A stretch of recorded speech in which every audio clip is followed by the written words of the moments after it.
আজ আমি আপনাদেরকে মাছের মাথা দিয়ে মুগের ডালের রেসিপি করে দেখাচ্ছি। এই দেখুন মুগের ডাল দিয়ে মাছের মাথা দিতে হবে। এখানে মুগের ডাল আমি সেদ্ধ করে রেখে দিয়েছি। এখানে মাছের মাথা, পেঁয়াজ, টমেটো, শুকনো লঙ্কা, একটা তেজপাতা কড়াইয়ে দিয়ে দিলাম। কড়াই দেওয়ার পর প্রথম টমেটো কুচি দিয়ে দিলাম। টমেটো কুচি দেওয়ার পর প্রথম টমেটো কুচি কেন দিলাম বলুন তো, টমেটোটা সুন্দরভাবে গলে যাবে। পেঁয়াজটা স্কিপ হয়ে গেছে, পেঁয়াজটাও দিয়ে দিলাম। পেঁয়াজ টমেটো দিয়ে দিলাম। দেখুন পেঁয়াজ আর টমেটো আমার খুব সুন্দর গলে গেছে।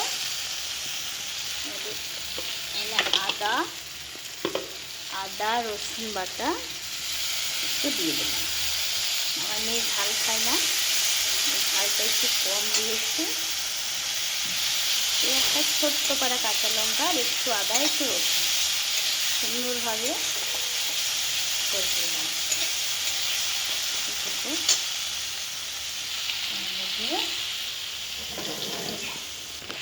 আমার আদা রসুন বাটা সব দিয়ে সব কষানো হয়ে গেছে।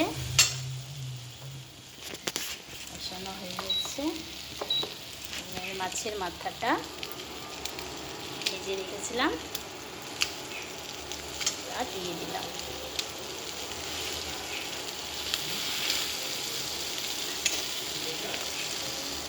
আমার মাছের মাথা দিয়ে কষানো হয়ে গেছে। সেদ্ধ রাখা ডালটা দিয়ে দিলাম।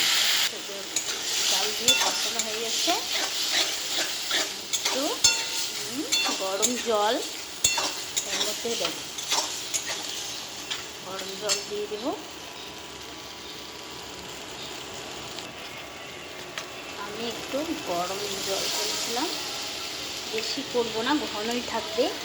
ডালটা ঘনই খেতে ভালো লাগে।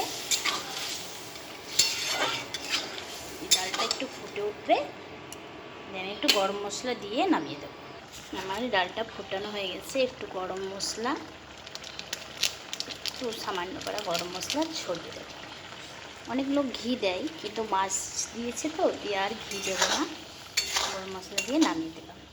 কেমন লাগলো আমার রেসিপিটা আপনারা কমেন্ট করে জানাবেন। আর এমনি ভালো ছোট্ট ছোট্ট রেসিপি দেখার জন্য আমার চ্যানেলটাকে সাবস্ক্রাইব করে দেবেন আর লাইক করে দেবেন। টাটা বন্ধুরা।